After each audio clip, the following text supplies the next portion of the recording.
भक्ष्यमाणास्त्वया चोग्रा न चोत्पश्यन्ति चापरे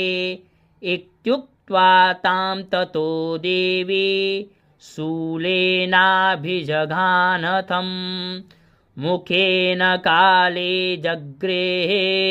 रक्तबीजस्य सोडितं ततो सावाजघानाथ गदया तत्र चण्डिकां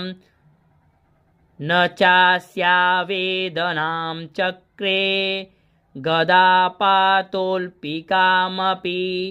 तस्याः तस्य देहात्तु बहुशुस्त्रावशोडितं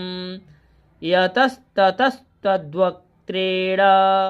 चामुण्डा सम्प्रतीक्षते मुखे समुद्गता येस्या रक्तपातान् महासुरः।